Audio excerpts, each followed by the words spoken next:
You are listening to the Purdue Report every Wednesday on the Central Indiana Sports Report. Sorry, I don't like this. Jake has been traveling a little bit. I believe he's now in God's country, back in Indiana. So we're a day late on the Purdue Report, and he was also not able to react on Greg and his friends talk sports following the Purdue-Michigan game. So, Jake, our first chance to get your thoughts on what happened on Tuesday night.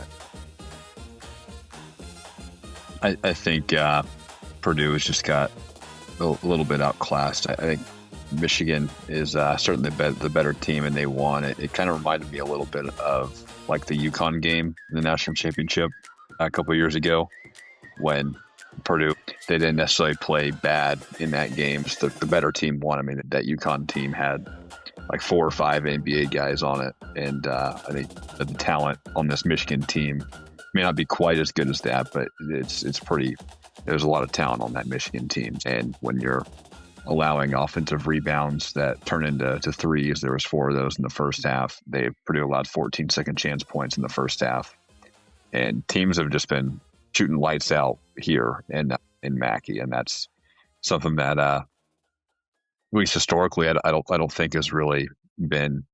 I mean, maybe I'm wrong. Maybe I have a little bit of hindsight bias, but historically, I don't think teams have come in and shot 57% or 60%, 70% from three, like we've seen some of these teams come in and shoot. So I know not a good perimeter defense team, that's for sure. Yeah, for sure. Because Michigan, for example, they were 13 of 23 for this game. It's 57%. Entering this game, Michigan was only shooting 35% from deep. So we've seen that over and over. So to the point where it's a pattern and not just, teams are getting hot against Purdue. It's a pattern, clearly. For sure. Something that has not been a pattern, I think, is some missed layups. Purdue was 1 of 5 on on layups in the first 10 minutes and missed 9 layups total in the game. And against an elite transition team like Michigan, that you're basically giving them free points there on the fast break, and you just can't do that. The margin of error is very, very small for Purdue against a really good team like Michigan. So I think their size, Michigan's size as well. Mara, he's like 7'3". Yaxel Lindbergh, he's huge as well. Perez Johnson, the Tschetter guy, he's I think that kind of bothered Purdue a little bit with their size and length. So I think it's good that Purdue got to experience this, kind of early on, or not early on in the season, but before March. I get to experience a team like this, so I think they'll be better prepared for the tournament. At least I hope anyway. Yeah, you mentioned UConn, and that was my exact thought. Was the good thing was this isn't the last game of the year, and there's something you can do about it. And I think that they will, but I'm going to disagree with you a little. In fact, I think you contradict yourself here a little bit. You keep saying that Michigan was clearly the better team, and I just didn't see that. They were the better team that night, for sure. I didn't see that they were clearly the better team. You talked about the long rebounds, and I've been talking about the defensive rebounding all year, that it could end up killing them, and it did in this game. But most of it wasn't typical offensive rebounds, as you mentioned. They just were bouncing lucky bounces to a wide open guy over and over. And it just kind of broke their spirit in the first half. But what I liked from there was that Purdue played really well the rest of the way, even though they could have crumbled a little bit. And if you just watched the last 30 minutes of that game, you would swear Purdue was the better team. I did like their fight there in the second half. They got it down to within like 8 or 9 points. I think they're kind of late. So I'm glad that this senior-laden team didn't give up. I just think Michigan is shown that they just have too much talent, at least for Purdue. I didn't see that. Okay, that's right. We can agree to disagree. I think particularly the next time they play each other, we're going to see more Omer. We're going to see more Jacobson. We're going to see more Benter. We're going to see different looks the next time they play each other. I really hope they play each other in the Big Ten tournament, because I watched the game twice. The first time I watched it, I came away a little disheartened. The second time I watched it, I kind of said, all right, you know what? I understand that it's not as easy to play with a 20-point lead as it is being down 20. And so there are runs all the time. And that's a little bit of what happened. I get it. Michigan was at its best in the first half. From a Michigan perspective, if you're a Michigan fan, you look at that and you say, we got their number. The rest of the game was just, them holding us off, whatever. But Jake, I think this team, and this is probably the fourth time I've said this year, so take it with a grain of salt. I think it's about to start, and I think it's about to start on Friday. I hope so, and maybe I need to go back and watch the game again to take a look at some of those points that you're Smith making. Decided he was going to score, Purdue was clearly better, I thought. Yeah, and I mean, I think we've seen that before in the game against Iowa. He didn't score in the first half, and then kind of took over in the second half. So maybe I'll put that on my to-do list here this weekend to go back and rewatch that. But IU, like we've kind of talked about here in the past, really good shooting team. Teams have come into Mac. And I thought Braden Smith proved that he could score from wherever he wants on the floor against Michigan. I think that's a really good sign. And the other thing is they really had a hard time with Trey Kaufman-Renn, particularly the last 30 minutes. And I thought he figured something out. And I think you get a second game. I think Purdue's winning it. I obviously be right there, and I think it would be interesting to see second game between Purdue and Michigan. May has proved he's one of the best coaches in the country. He's really good, even if he does try to steal players, in the handshake lines and things. But two of the best coaches in the country going against each other, I think it'd be good. Good to see another game here. When you look at Michigan's losses here, like Wisconsin, for example, Wisconsin has a stretch five who can stretch you out and hit threes that caused Michigan some trouble in their game, and that's why they ended up losing. Purdue, Daniel Jacobson can kind of shoot threes, but I don't know if he attempted one here in this game. I also think Michigan's going to lose at Illinois. So let's move on to IU, Jake.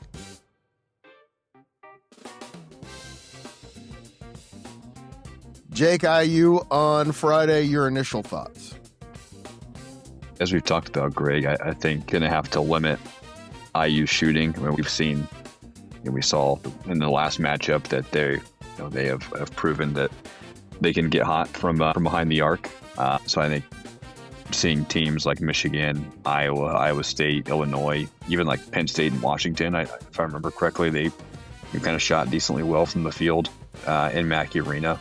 I think certainly going to have to do something. Certainly going to have to do something that is a little bit different than just hoping that they don't make shots. Maybe try and change up the defense a little bit. It seems to be the strategy, doesn't it? Yeah. Just hope that they miss. It kind of seems to be the defensive strategy there. So IU's, again, they've proven they can light it up from deep. I think they play a little bit better at home than they do on the road, but still a good team who, again, another win here against Purdue could really do a lot for them in terms of seeding for the tournament. So they're obviously going to be ready to come out and play. I think Purdue also is going to be ready to come out and play too. So it should be a good game. I think it'll be close, but I think Purdue will ultimately pull out this one. I think IU's in big, big trouble. I think this is going to be the game that they wake up and realize that things are starting to slip away from them. They're too good for that. Braden Smith's too good for that. I think he realized that in the second half against Michigan. I'm too good to go out like this. And, he's just going to need to score more. I was just thinking about this when we were talking about the Michigan game, but I'm just ready for him to get this assist record done and over with. I think it's a little too late in the season to kind of get it before before the NCAA tournament. I mean, unless he just goes kind of crazy here in the last few games of the season, I think that would be a huge weight off his shoulders and off the team's shoulders. And if he averaged 9 assists a game, he's going to get it in 10 games. So that's 5 regular season games, 2 games in the Big Ten tournament, and 3 games in the NCAA tournament. So I think after he gets the record, I think he'd be playing a lot more free. So I hope after this kind of February has not been too kind for Braden Smith and this Purdue team in terms of assists. So I hope that he can kind of turn that around here as we turn the corner into March. And once he gets this record, I think probably playing a lot more free and might be looking to score a little bit more. Well, how about he just not think about it at all and just play basketball? And if it happens, it happens. If it doesn't, it doesn't. Because I'm telling you, he's got to become a lead scorer for them, particularly down the stretch of games. And when teams are on 15-0 runs, he's got to respond. Yeah. I think we have not seen that from him way too much. And I think he's not necessarily the record, but I think he's thinking he needs to be more of a facilitator. And again, we've been talking about this for 4 years. He's got to score, and now's the time. Now is the time. I know we don't want to lose any more games, but maybe if Purdue ends up with the 5 seed, they'll get an extra game. And you could just rack up some assists there and try and get that over with. So I hope it doesn't happen. They're going to go unbeaten the rest of the Big Ten, Jake, and they're going to end up tied for second with Illinois. So they'll be the 3 seed, I believe, is what's going to happen. IU obviously is going to be the rest of the schedule here is going to be tough. EU is going to be tough. Michigan State comes to town and they play at Ohio State, which I'll be boots on the ground there for that game. I'll be there in person. Nice. It's never an easy place to play, and Ohio State did knock off Wisconsin, who was ranked 24th at the time. So they're playing well right now. They're a team I haven't paid attention to at all. Not even a little bit. And, you look at their resume and all of a sudden they're a borderline NCAA tournament team. I think them being in the Big Ten obviously helps. Losing another game, Jake. Yeah, I hope Northwestern. I'm not talking about the tournament. I'm not talking about either tournament. They're not going to be the favorites to win either tournament for sure. I'm just saying the rest of this Big Ten, they're winning the rest of the games, and they're going to be tied for second place with Illinois as the 2 seed. And they're going to be the 3 seed. I'm telling you. I've said an awful lot this year that's not been true. So, Jake, let's talk a little bit about IU. I think most people who are listening know something about this team, so we probably don't need to break them down quite as much. But it starts with Lamar Wilkerson, and if you don't get their shooters, man, and again, if they don't win this one, man, it's going to be bad. Yeah, I think lose football and get swept in basketball by IU. It just can't happen. It can't happen, to your point. And obviously, again, they've got a lot to play for, but they can get hot. They showed in this last game against Purdue that they're good enough to beat them. So it's hard to beat a good team twice, though. So I fully expect Purdue to win, especially at home. But it's a rivalry, and anything can happen. I thought they looked really good in that game against Oregon, then looked pretty bad against Illinois, although there were times that they looked pretty good in that game. It's a pretty good IU team, but I'm telling you, if the spread was 19.5, I'd still take Purdue. I hope you're right. But I think as we talked about in this last game against Purdue and IU, that the front court was probably going to make the difference. Sure, I don't think had really much of a game. KR played okay. I had 23 points in that last game. Mm-hmm. But it kind of seems like whenever Purdue doesn't play very well, Oscar Clough doesn't play very well. So I think certainly looking for a lot from him in their last matchup. Oscar Clough played 19 minutes, had 2 points, was 1 of 4 from the field, and only 6 rebounds. So certainly more looking Bencher, please. Bencher just does all the things that you like. His stat line isn't going to always look great, but he just does all those things you like. I should have tried to look this up, but I'd be curious to see what Purdue's plus minus is. With Drake Hoffman at the 5 and Jack Benner at the 4, with kind of their normal lineup. So I'd be curious to see what that looks like from a metric standpoint. But that may be kind of, at least offensively anyway, maybe your best lineup there. All right, Jake, you want to make a prediction? I'm going to go with Purdue 80-68. I'm going 80-58. That was my exact prediction. Isn't that weird? Yeah. You said 80-68. I said 80-58. I said it's going to be more than 20. I think they're going to dominate this game. I don't know if IU's players are going to be able to think with how loud that game is going to be, Jake. I hope so. It's at least from a morale standpoint, certainly a must win. So, And is it a must win? yeah. Oh man, is it a must win? I already am not liking our IU guys very much, Jake. Yeah, we gotta have something to kind of hang our hat on here. That's right. And football was not a great experience. So we need this. Yes, we do. Purdue fans need this. Starting right now.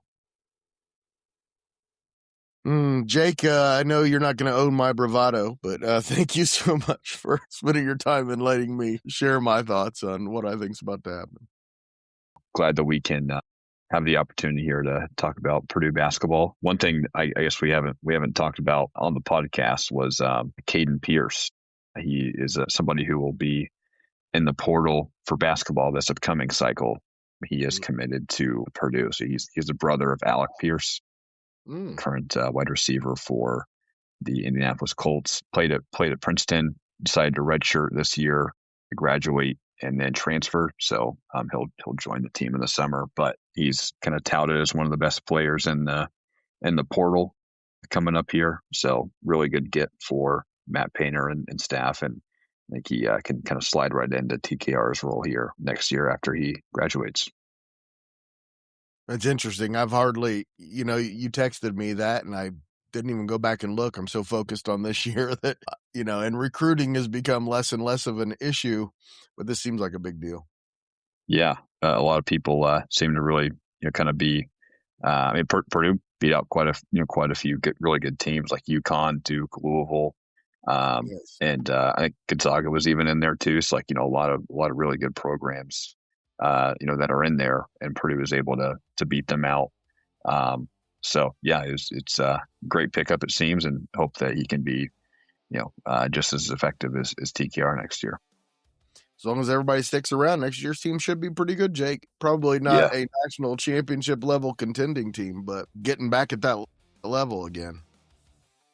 Yeah, certainly. I've heard people talk about, this Purdue team's ceiling. And some people think it's a Sweet 16 exit for Purdue. I just, I think they'll get past Sweet 16, Elite 8. All right, that might be a little bit of a different story, but I still think this is one of the best teams in the country. And I agree. Keep everybody next year. I think you're also looking pretty strong. So I think they'll be just as good. Might be a slight drop off because obviously you're losing, most of your starting lineup here, but be a little bit of a drop off. But I still think still be a pretty good team next year. Yeah, this team is definitely not the favorite to win the national championship in March, Jake. But I definitely think they're one of the 10 to 12 teams that can. Yeah, I still think they can. Got to play their A game for sure, A+ game to be able to do it. But anything can happen in March. So, and I really hope they see Michigan again, and I really hope they win on Friday, Jake. Boiler up? Yeah, me too. Boiler up. Thanks so much to Jake for joining me, and thank you for listening. We got so much Purdue coverage coming up. We'll have a reaction after Friday's night's game with both Jake and our two IU guys. And, of course, the Big Ten tournament coming up. We will have all kinds of coverage of that. And then in March, pretty much the only thing we're going to talk about is the NCAA tournament. So much Purdue coming up. Jake and I will be here talking about all of it. Also talking about it every day on my new podcast, Greg and his friends talk sports. It's really good. You'll like it. Check it out every single day. We're talking Purdue, IU, Pacers, Colts, Fever, IndyCar, high school sports, particularly the CIC, national sports, whatever Central Indiana sports fans are talking about. It's what my friends and I are talking about every day on the Central Indiana Sports Report. You're going to want to subscribe and all that stuff.